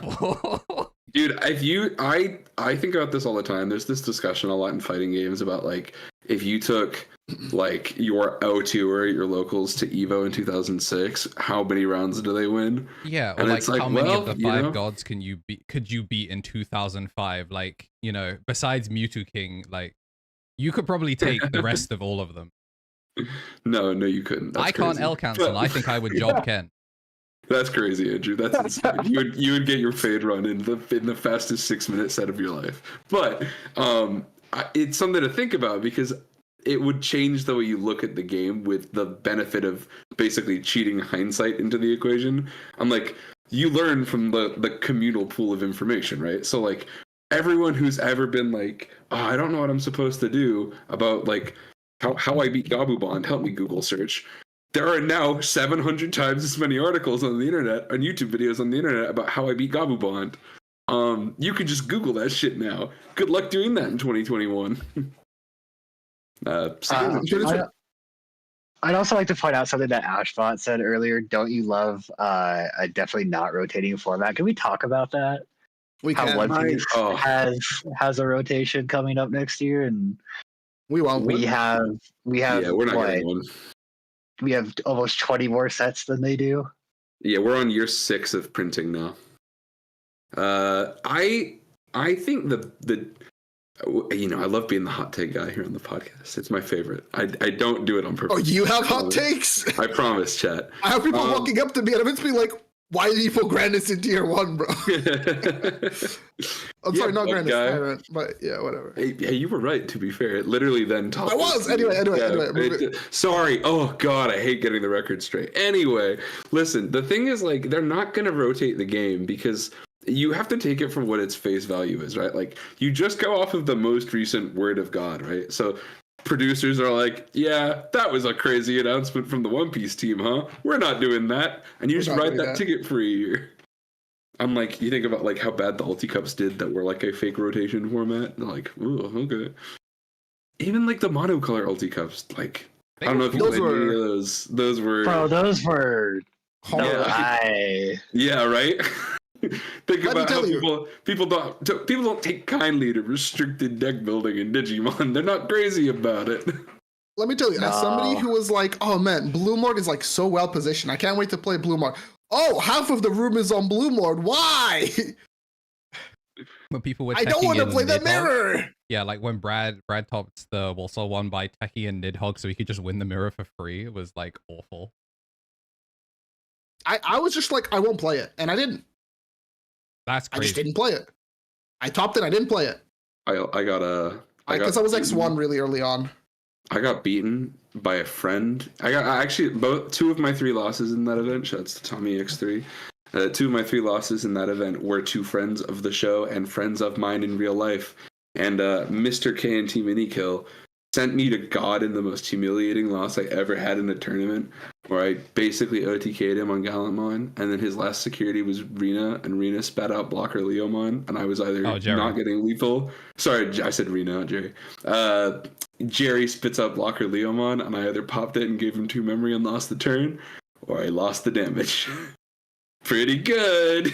Dude, Jamie when it's time to record locals or exhibition match, jobber. Jamie when it's time to stop someone from going on an X2 run from Fanboy, I'd peak like 9th place floor form, like, you know, like Cavs LeBron, like he's there. We can talk a lot of smack about him, by the way. He smurfs your fucking peak though, Twitch chat. No, that's cap. Don't forget this shit. That's cap. That's cap. The thing is, like, back to rotation, right? My thing is, like, I feel like if they do rotation, like, interest in the game just dies because so much of maybe not because there's still enough generics. I disagree because like you look at like BT 1 through 4, how many things are being played from that? Gravity Crush. Named stuff basically. Like the yellow players would be sad to lose TK. Yeah, but I mean, what yellow deck is in the format other than Angels, and that there's not that many people playing it because they don't want to spend like $180. What's Sakuya's not on like TK. So sorry, TK. Okay, never mind. I'm missing. There have been occasional single copy TKs, but like it's. I think what you're saying is true. Like the people are not playing that many old cards, but I think like people not being able to play old decks, like Digimon relies on like pet deckers a lot. Like even though like top conversions and stuff, like people like love their pet deck, and like if somebody can't play like, so if we let's imagine we had rotation, like what would you say our rotation, like the last set in the rotation pool would be? Like how? I mean, I would start with like the sets that have just been out of print for how long, and the only way you can get the cards is through ordering them, and maybe there's a couple of cards that are still used for like yellow TK, like the first TK, but it's just like that's a card that they could reprint similarly on another tamer. They can give us a tamer. They can give us a tamer from a different series that's yellow and does something just like TK. Somebody said the card pool is too small. The card pool is not small. We have like a huge card pool. 21 main sets and 8 side sets that are effectively as big as a main set, plus the starter decks aren't like irrelevant card pools. I think what does hurt us and LM and RBO1. I would say, RBO1 is actually the point I was going to make, is One Piece's RBO1 was incredible. Like genuinely incredible. They learned everything that they did wrong with Digimon's one and then did it to the nine. Like that product flew off the shelves for One Piece. And I think that's why you can kind of justify a rotation, is because older product is back in the card pool and they're trying to keep things modern. If you did rotation now, even if you like take Sakuya, for example, Sakuya's backbone, because she hasn't had as many waves of useful support, you still have EX2 cards that you would kind of hurt to lose. And Sakuya is like a modern deck that kind of spiked in relevance recently. And that deck would probably, I think it's got enough new pieces. It wouldn't be like cooked, but like maybe pre new Sakuya stuff. That deck if Sakuya got rotated, it would lose Digivolution plugin. Yeah. That's about it. But they play the scrambles and stuff. So it's but like the whole point of Sakuya being kind of crazy is that they have 8 scrambles. Yeah, they would lose their like launch gimmick with like playing the Digivolution plugins, but the new cards have not been designed with like plugins in mind. Yeah. Like none of the new cards care about you using, other than like Biomerge. From BT10 on, they just said option. Yeah. I mean, like you got the Talmon that does the Rika gimmick now, so like you could maybe hit some stuff from like EX2, but like pre EX2 and like really kill off the old ones. But I think we need either a rotation or a more serious ban and restricted list. Ooh, I think for sure. I think a rotation, despite people like being against it, would actually like slow down the game a lot. Like a lot of the game would be like a lot slower. Like what set are we on now? Like BT 21. What was the first set of like? Call it 30 sets basically. What was the first set of 2024? The first set of 2024, the BT first 15? Release. 15 was the first like release in the calendar year. So if you did like BT 15 onwards, you would rotate like a couple of things. You still lose Knights to that. I was gonna say you'd be in danger of Knights just being even more the best deck. Oh yeah, I mean I wouldn't do as recent as that. I would just start off with like the card Maybe like I think the furthest I would go would be like 11, 7 or 8. 7, yeah. Maybe 9. Because 7 is where card product becomes hard to get. I think if stuff got divided up by block, that they reprint things with different block numbers too. So like if we implemented rotation and we said cards without block 3, 4, 5, that cuts out basically all. No, block EX. Like, oh no, 3, 4, 5. EX5 was the first set of 24. Yeah. Was that really? I thought that was just yeah. It was like no. We got it because our Nats was BT14 and a Nats was EX5. Yes. I swear to no, he is right. Oh, you're right. Yeah, January. Yeah. Sakon Anubis finals. I had a weird Christmas that year. Yeah. I know. I think it's funny though, because like there's just like when they occasionally do reprint stuff, they implement block changes. So like the card I always point to people when they're like, oh, I don't know about this. It's like oh, I don't want to lose my card from starter deck I've loved for 10 years, and it's like, well, no, fam, like. I'll put my own money on the line here. Like if they rotated early stuff and I lost the starter deck Gallimon cards, it'd be a bummer to lose the Gallimon. But they have reprinted it with a 2 block on it, and then if they printed it again, they would print it again with a new block. I'm like, and the other component to it, sometimes they reprint things without updating the block, and that's clearly an intentional balancing lever of like, oh well, if we did implement this card does not have a newer printing. So it feels like, well, okay, to be fair, when I said like magic system, when I said BT15, in my head, because we have gone through so much like accelerated product, I forgot that like BT15 was only like last year. But even if you do like BT11, that's still like majority of like the modern decks. Like there's nothing really like before that like particularly cares about those cards before like BT11. Like you rotate a lot of like the BT9 stuff, which is for better or worse. Like these hybrids, which cool is boy, hybrids, cool boy, X antibody. I just wanted to check, by the way, because Card App has this as a function. If we exclusively used cards that have printings in Block 3, Block 4, and Block 5, which is the year starting with EX5, the year starting with BT16, and present, like the newest stuff, if we exclusively use those, call that roughly 2/3 of, or sorry, more like 1/3 to 2/5 the card pool. That is 1,300 cards. Jeez. So it's a whole thing. You would not be short on deck building options, I would say. Yeah, I'd imagine some people wouldn't notice. My thing is like, how many Eternal format card games don't have like a relatively large ban list? Alt formats, for God's sake. Like, run a tournament in a different format.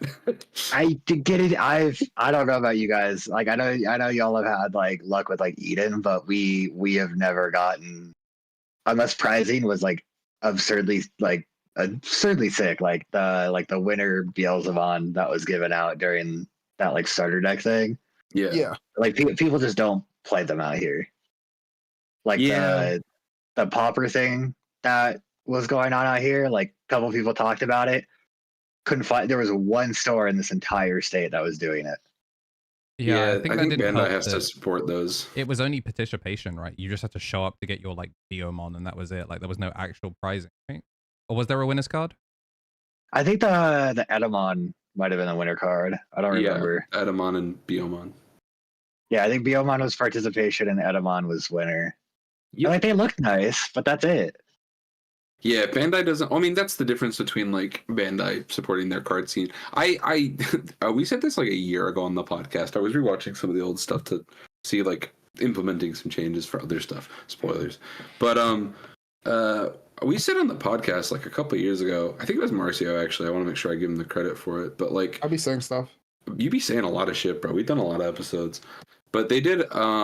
You said something that was like Bandai is a fandom company that happened to discover they could make card games and not a card game company. It's like we were talking about like Bushiroad, and you're like, yeah, Bushiroad just they're in the business of launching a card game, not supporting one, just launching it. Please buy. And I was like, Bandai is like, hey man, we're gonna make a card game and it will help sell our PlayStation title in a couple of years. Yeah, because I mean, how many card games do they have right now that are? I mean, I don't know if VSS is active. VSS, VSS is totally dead. Yeah, is it dead VSS yet? Or is it dying? Like, it has an expiry date on it. Well, it's not. It wasn't even at Nationals, right? The thing is, like, it was at UNets. What are the things that Dragon Ball? Yeah, I made fun of the it. 2 Dragon Balls, Digimon. Tom, I remember because I remember making a snide comment to Jade. It was like the way they had it was they had the the banners Yeah, you're on right. top of Yeah, the I stage. remember now. And there was the I two long remember now. banners, which were the new Dragon Ball, new One Piece. And then the short banners were old Dragon Ball, Digimon. And then I pointed over into the corner where you can see a little BSS stand. I'm like, and that's where BSS belongs. And yeah, Those, that's how I know it was there. Those Evangelion cards looked sick, man. I mean, somebody said Union Arena, but that game was dead on arrival. Apparently, it's doing well in Asia because, like, you know, everything does well in Asia. Yeah, but it also has 30-something sets in Asia. Yeah, that's fair. Like, I didn't know it was actually available in English language until friend of the show, prominent UK judge Adam has been like on a warpath hunting it down. But, yeah. Yeah, they have like 30-something sets, and all their sets you can buy boxes of from like Ami, not a sponsor, for like I think it's like $25, $30 shift. Yeah. And it's just like it's a great collector's game, but that's it. And then BSS died. I don't know if you guys remember the BSS announcement when they were like talking about like the Gundam thing that they were gonna do. Mm-hmm. And it was like the Gundam collab. Yeah, and it was like 4 alt arts. And that was it. And then they did an entire Ava set. I remember the Ava set. Yeah, but they did it entire, like you could have an Ava deck in BSS. Yeah. But if you wanted to play Gundam, yeah, well, I mean it's all their IPs, so it makes sense. Because like they in the East, I know that they're doing Godzilla and Ultraman respectively, but like I feel like those are going to be like once again the collector pieces where like nobody's really going to like. Well, in Japan, it's like, you know, you go to your 3-round like after work locals and you like, you know, Godzilla versus Mothra or whatever. But those kinds of things just like won't really do here because like we just know that they won't have the competitive like infrastructure. The thing with like Bushiroad is like, well, whereas like Bandai has toys, Bushiroad has Neo Japan Wrestling. So yeah, no, 100%. And like the other thing about Bushiroad is like they can kind of do whatever they want because at the end of the day they have Y Schwartz. And let me tell you something, Y Schwartz makes money. Yeah, that's what I was talking about. Like, Union Arena as well. It's like people love anime slop. Like if you can be Kirito Kirigaya and be like, yeah, that's me. That's me. I love the twin sword. You remember when he did the thing where he ran on the wall? That's me. Yeah, people will buy that. Like they love it. So like Bushiroad, like they did what, Shaman King in Vanguard? That was really weird. Yeah, they did Ragnarok. Yeah. I talked to a bunch when I was lucky enough to go to the JP Nats last summer. Like I had a couple of conversations with people about like some of the scenes, because the one that I like completely eluded me was like some of the event staff. They're very lovely and accommodating to the fact that my Nihongo was not so Jozu boys. And let me tell you, the fun part of it was that they were like, oh yeah, I didn't know Digimon had its own card game. And they were talking about like, oh, I remembered it in Battle Spirits.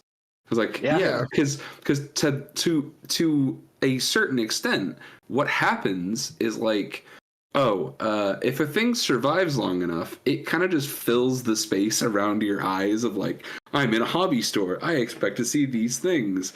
And like when they survive long enough, then it's like people get them. They rip a pack for an Instagram story. Like card games occupy a different kind of space in like an Eastern like TCG community than they do here. Like here there are card game players, right? But like I have seen a lot more of like, oh yeah, I like to go to a tabletop store, or like I like to go to like board game cafes, bro. You couldn't 5 feet out the door in Tokyo without finding a board game cafe. It was crazy. Oh, there's a lot of them out here now too. It's crazy. It's kind of legit. It's a good time with your friends, but like I think it encompasses a different atmosphere, right? Like the difference between like, you know, the longest running tournaments, or sorry, the fact that I'm almost specifically talking about tournaments says a lot, I think. But like, you know, the longest running card game communities are like Friday Night Magic, right? Like that. People have been doing Friday Night Magic since the 90s. Friday Night Magic was built to be competitive. It's not the same atmosphere. I think what it is, I think you're touching on a good point here, which is like, I think some people get into like a card game for like a more like casual like environment without like the realization that they could get the same like outcome from like a board game. Because like if you're sweating in a board game, you're cringe and not cool. And it's just like, what the fuck are you doing, bro? We're playing like Catan. Like, it's not that serious. Except Catan is like you meet me on Catan, actually. Yeah. I literally picked Catan. When we go to Birmingham, I look over and I see the Catan World Championships. I'm like, okay, bro. Yeah, the Catan heads. No, what I mean is like these a board sweaty game. nerds, MeatyKage, these sweaty nerds. I'm colorblind. One time, these sweaty nerds bought a board game about identifying the correct color on things just so that I wouldn't job them. Oh, I still won. Yeah. I still won. Yeah, that is was the one where they have that little square. Like, yeah, and they like tell you, like, they give you like hints on what the color is, and they're like, yes, yeah, Yeah. And you're like, what color is your piss? I don't know how much water I drank today. Let's find out. That game is so funny. What funny. color is your piss is the greatest clip we've had on here in 2025, by the way. Yeah, dude, I like Digimon player Discord messages are getting funnier and funnier. Nola sent me a fantastic one. I think it was like right after like some people in the White House. I hadn't opened it, so I hadn't seen the image with it, but I just have a screenshot that just says, "Please recolonize my country." I'm like, that is one of the funniest Discord messages I've ever seen tangentially involved with Digimon. My favorite one still belongs to MeatyKage though. One day, next time he's on the podcast, we're putting this one up, and he's gonna have to answer for that one, because it's his comment on Cyberdramon makes me giggle once a week, because I'll just open my phone, scroll to it when I'm having a bad time, and I'll just get a little chuckle out of it, because it's deeply racist.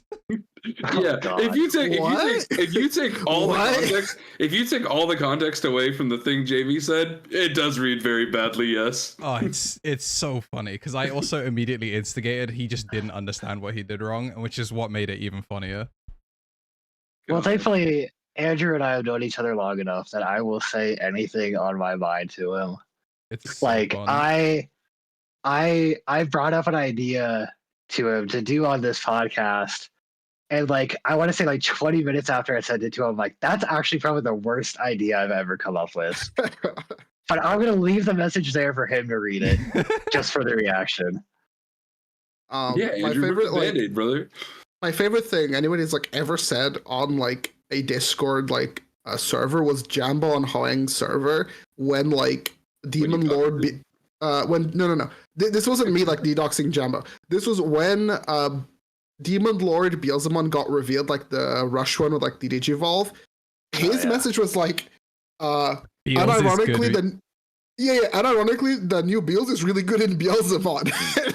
Everybody was just like, what? Yes, it's intended support. What do you mean? It's like, you're not making like a crazy, like, God, that's so funny discovery. Yo, that new Jerry promo looked pretty good for D-Reaper. Yes, I have a screenshot in like I have like a Jambo folder of just like things that Jambo said, and it's just like one day maybe that'll be my next game show. It'll be like, did Jambo say this, or did I come up with it? Dude, Jambo or ChatGPT? Yeah, Jambo or ChatGPT. Wait, hold on, we're cooking. Somebody write it down. Yeah, we'll see you next week, Marcio. No, this is a good time to plug the server, by the way. It's usually in the description if you're watching this on YouTube, or if you're on Twitch, you know where you'd find that kind of information. Also, you should follow and subscribe. I actually don't even think it's linked onto the Twitch, but like, I'm bad. It's all right, Ed Boy. Don't worry about it. I'll say this. If you guys haven't been in there, the Misplay server has a lot of people helping build decks. But I did have a little chuckle earlier today when I saw someone say Gaiumon would be good in a Dragonkin deck. And I went, well, yes, that does make sense. I love trying to help people with like building decks, because that's like my favorite thing to do, is just like build stuff. Whether I test it and it actually works, I don't know. But the theory is fucking sound. Oh, okay? yeah, I'm in my 2 a.m. flashbang someone kind of era. I built Dark Dragons like a week and a half ago. Because, you know, Dark Dragons needs help, and it's not getting any help. So I was like, man, the game plan is, like, everyone has a set versus a Dark Dragons player where you're blatantly disrespecting the deck, just doing whatever. And every so often, the Dark Dragons player hits you 4 checks, and you go, huh? And you nearly lose that game. Keyword, nearly. I'm trying to really condense that pure, like, fear that comes with the 4 checks that you weren't ready for, and I put 4 Grav Crush, 4 Lightning Joust, and 3 Fire Rockets in a Dark Dragons list. And the game plan is simple. You make the 5, and you go minus from hand until you're under the threshold, and you swing for 5 checks, and then you finish the game. And it does work. And it's probably better than the Dark Dragons list people have been making. I tested it on DCG against randoms and left it with someone and went, you figure this out. I don't want to. We make a lot of claims here on Misplay, man. But Andrew being like, shit. No. Just for the sake of this, Andrew sincerely just claimed that, what did you say, 4 Grav Crush, 4 Lightning Joust was the optimal way to play heavy metal Dramon. It is. The cards are bad. The cards are bad. You go minus when you drop the thing, and then you hit them for 1,000,000 checks.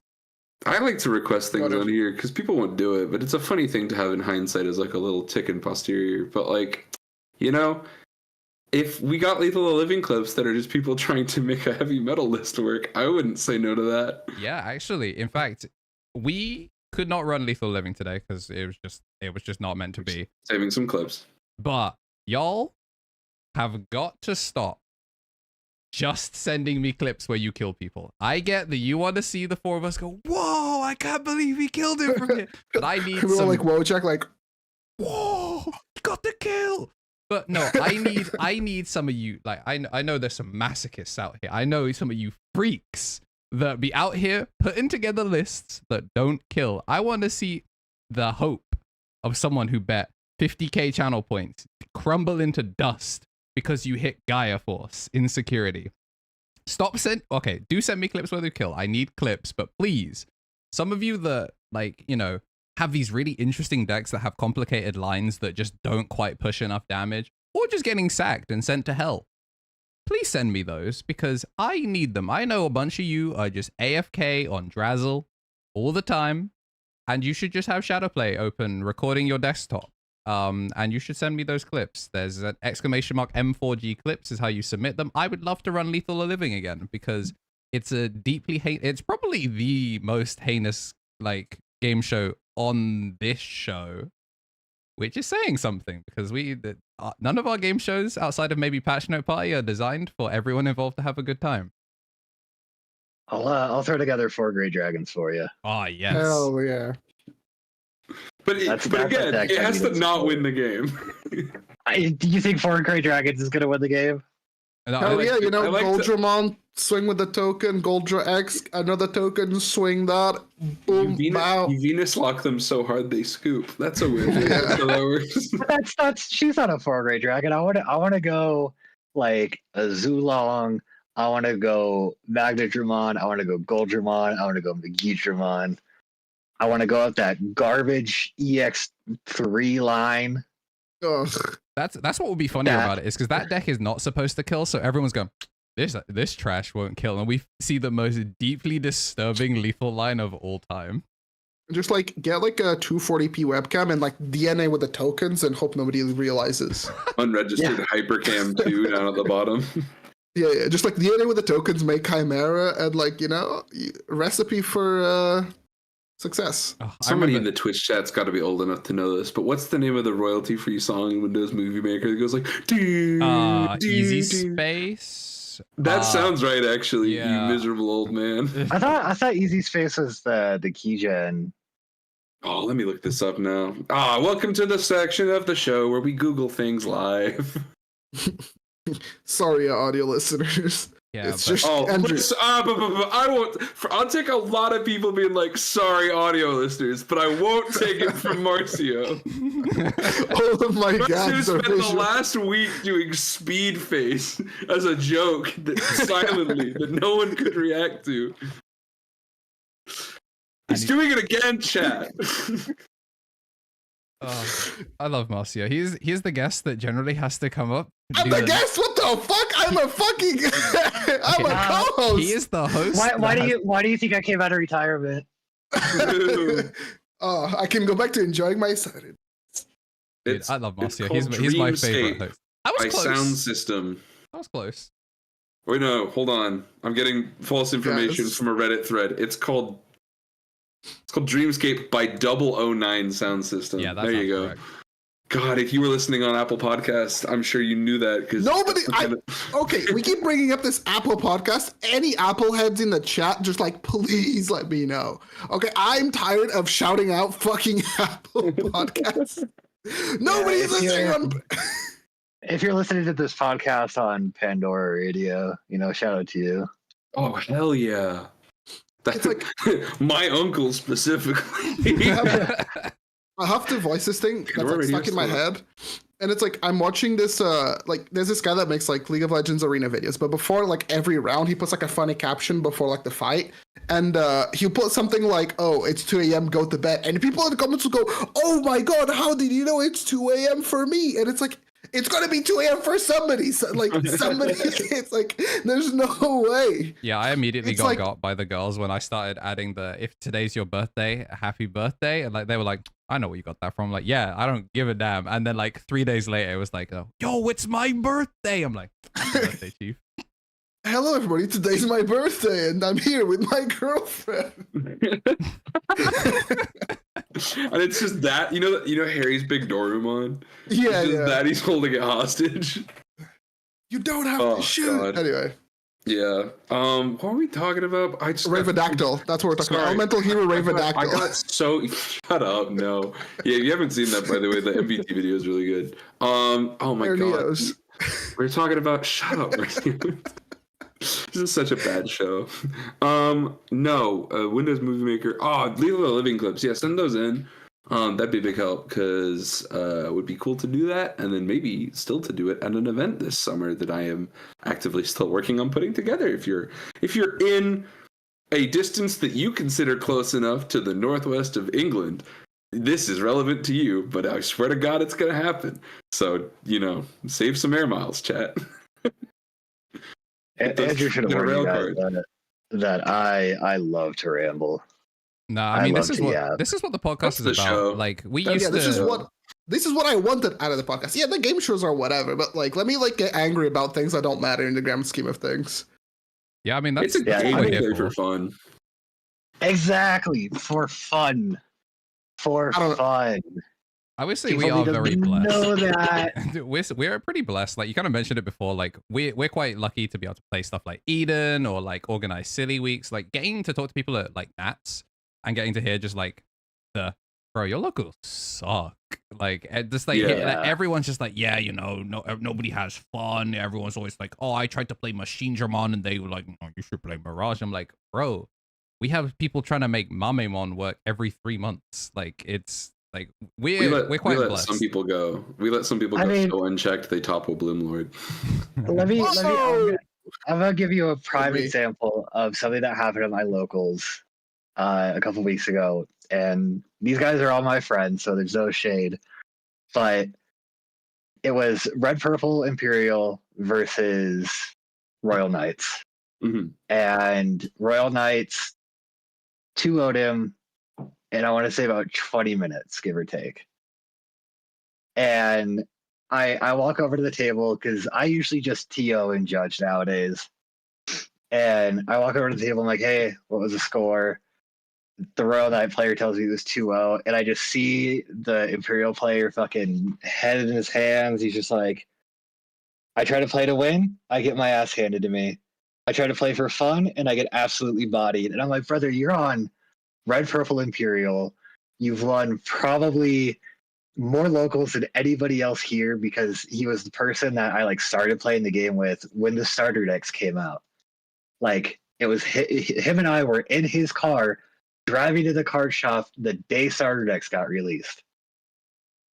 And he's just like, I'm like, you're on Virus Imperial, you're on a very good deck, you lost. And I'm just like, there's some people that I wish more people would take the game just for fun, right? Yeah, winning is great. I get it. I've heard it 1,000 times. Winning is fun. People play the game to have fun, but winning is fun, right? Yeah. I think that excuse is out the window when you're playing against the same 12 people twice a week,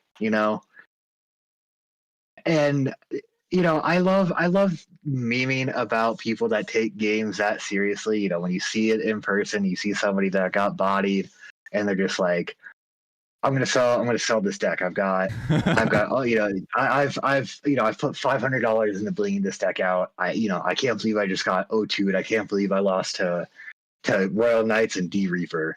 And it's just like sucks, I guess. There'll never be enough grass to touch. Sometimes somebody has to have a crash out. But that's the cycle of getting engaged in something, right? Like you got to have skin in the game, otherwise you just don't care. You can't crash but out. Sometimes when you have skin in the game, yeah, sometimes you go nuts.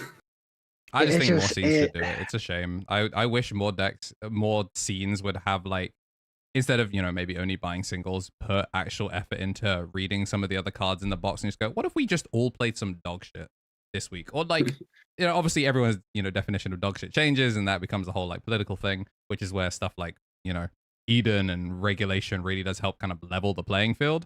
But like, yeah, it's a shame that people don't have access to communities that are willing to play something like low power. Like when you see us doing things, we're actively like not match fixing, but we're actively table fixing to like pick table 2 or 3 if someone would repeat or the matchup is the same. So like you see varied stuff on our thing, not because our table 1 is like a fucking revolving door, but it's because we're just like, your deck's cringe, your deck's cringe, your deck's cringe, table full.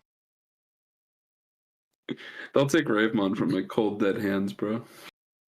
Dude, I kind of get like that's the way it's gotta be. I kind of get like losing sometimes because like sometimes I'll have like a average week, like if it's like a 4-round locals or whatever, I'll have like a 3-1 or a 2-1 or whatever. And sometimes it's frustrating when I'm like, sometimes I'm playing like a deliberately like not great deck, but I'm also playing against like, if I'm playing against like a meta deck or whatever, that's like whatever, I don't mind losing. But sometimes it'll be like, I'm playing, I don't know. Like I had a week where I was playing like Barbamon, because I just wanted to try like Barba X, and I went up against like Angels. And it's like, I should have won the game, but like everything was like in the other guy's like it was like divine intervention from God. Like God did not want me to fucking win with Barbamon.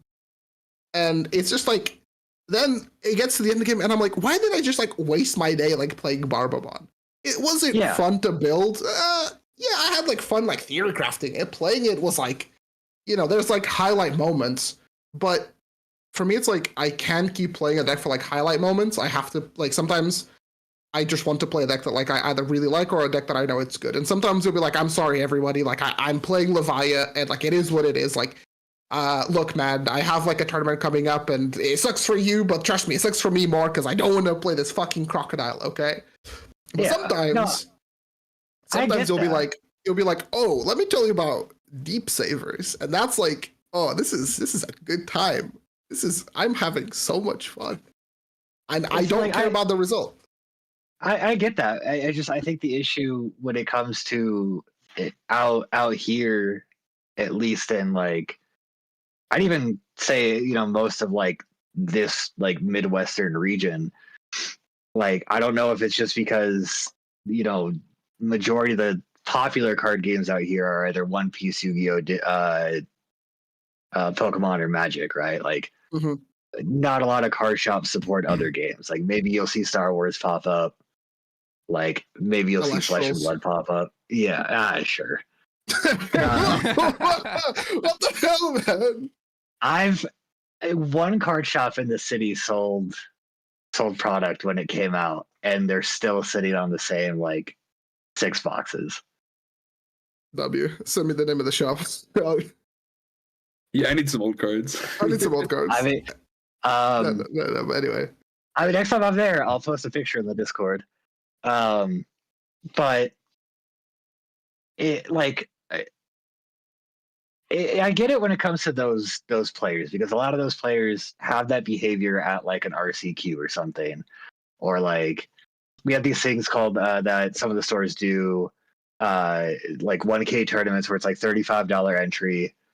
There's a player cap, and it's like top 8s, or I think it's top 4 splits a prize pool of $1,000. That's sick, right? So like we have one of those coming up for Digimon next month, I believe.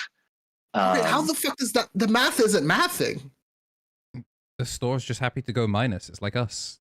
Well, me and Tom. This side of the Misplay for Game paid for that event. You showed up late. Let me see. I do hear about like the 1Ks and like the case splits and stuff like that. That's something that like in Europe, it's not really like it doesn't happen as much. It doesn't happen as much. At most, you get like a winner box. So you need like Europe so for $1,000 to have $1,000 prize pool at $35 an entry. You need, it says 28.5 players. Okay, so like a 32 player cap actually like breaks even pretty easy. I will say this as well. Okay. A lot of sure. That makes more sense. A lot of the hesitancy in a lot of European countries is that they're pretty strict about what constitutes a gambling situation.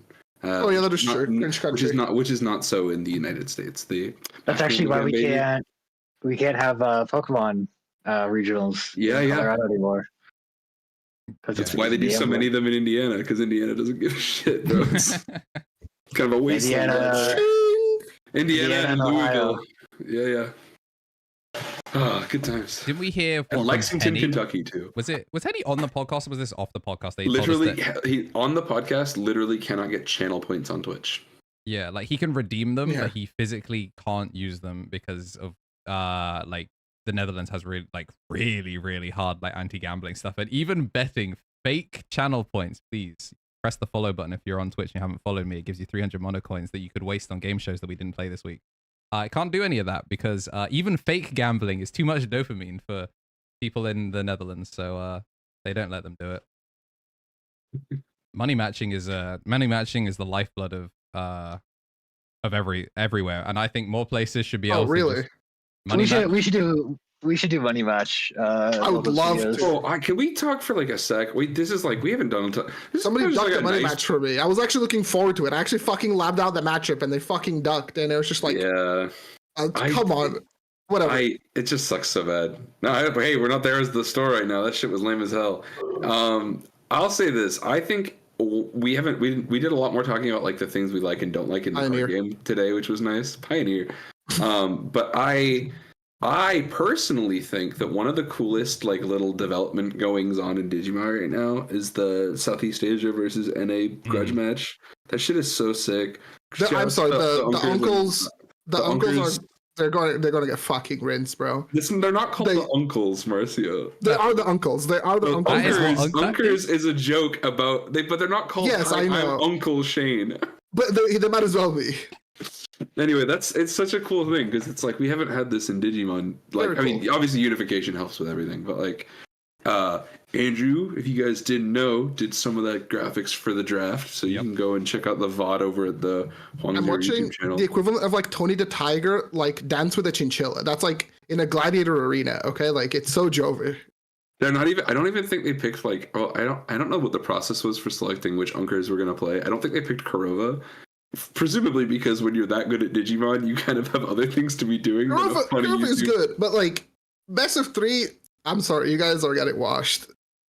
Like, really? It's gonna be close. Listen, just because it's today was the first day of the NBA playoffs. Big day for you, boy. And I would love to do a playoffs bracket prediction for the grudge match if you guys. Sure, I would love to do that. Do you want to draft one up next week? Yeah, we can draft one up next week, and we'll probably do some Boko. This was a nice meaty 145 podcast, so it's actually a really nice one. No bonus stuff because it's like his name. I got it. Yeah. Nolan, do you want to plug where you're at? Because I guess most people might not even know that you're back, like the little shadow project that you're back. Do you want any plugs that you want to go before we just like kind of wrap it up? Like the bat signal, Batman. Yeah, so I'm mostly just streaming locals now on YouTube. I was gonna do Twitch, but I got lazy. Also, the MacBook I have is about to die. I hate plugging. I usually just try to get it to go naturally. I also didn't want people to know it was me for the longest time, but I guess the jig is up. I am Batman. I'm on Rookie Rush GG. That is the new name. It was originally It was originally Sadly Amon. Sadly Amon was really funny. Sadly Amon kind of went crazy. I liked Sadly Amon. That's the name. That's like the name that I use in the Bandai app now. And that's also like my Twitch name now too. But I want to make it like a sort of like a tournament organizer thing. I do eventually want to try hosting online tournaments on Limitless, and I kind of want to dabble in like other formats. Like I kind of want to see if like I'm going to talk to Andrew about it probably in like a couple weeks about seeing if we can do like an Eden format like webcam tournament. Yeah, just for S's and G's, you know. And then like maybe try like the Popper format, you know, maybe try like some older formats like a BT11 format or something like that. Yeah. Like I want to do something like exciting. I want to like, it's like, you know, don't get me wrong, like winner boxes and everything, like the, you know, what Eagle's Nest is doing, what DMV is doing. Mm-hmm. That's great. You know, we need that. But I also think we need stuff that's a little bit, you know, out of the ordinary. So I'm kind of doing this to see if I can get some webcam stuff set up, because God knows if I'll ever be able to get it done at locals. And I want to bring fun back to Digimon, because I feel like with the way the meta has shaped, the way product is coming out, especially with things like all the new SPs, we're getting serialized cards now. You know, I want to do something that can bring the fun back to Digimon, and I think doing alternate formats or like vintage formats, if that's what we can call them, throwback formats, I guess would be better. But stuff like that, I think that would be fun. I think, you know, getting people to like, like if we could like, you know, maybe just for like one day we get people to just like throw together the deck that they would have played in like BT3, you know? Oh man, hell yeah! I was gonna say like, you wouldn't even need to talk Marcio into a BT13 event. Like I just think like if people are interested in doing something, obviously it'll take off. If not, then cool, I tried. But I want to at least give it a shot. I think it'll be a lot easier to do it, you know, not attached to the MeatyKage name anymore. Awesome. Oh yeah, dude. Alrighty. I get the vibe. I mean, that's going to be us for episode 44. Thank you to everyone that tuned in. If you watched it live on YouTube or Twitch, we appreciate it. You'll be able to catch the VOD of it on YouTube as well as on Spotify and Apple Podcasts. Make sure to rate us on whatever you watch it on. It really helps with the algorithm, and so we can feed back to people. Analytics is becoming a very big part of my life as of late, more so than normal. So I appreciate all the help. So fun, right? Yeah. So yeah, thank you to MeatyKage for coming in and doing this. It was a lot of fun. We're going to do some bonus content right after this. As usual, we'll be sending Marcio into a cannon. And yeah, champions, if you want to see whatever it is that we end up doing after this on time, then become a champion level or higher member on YouTube. Otherwise, you'll be seeing it in a month, where it will definitely still be relevant. We never make time capsule videos that are completely useless by the time they come out for the public. No, sir. And now I guess we can do the bit that everyone's been waiting for. The only reason people tune into this podcast. Baba Booey? We don't know who Baba Booey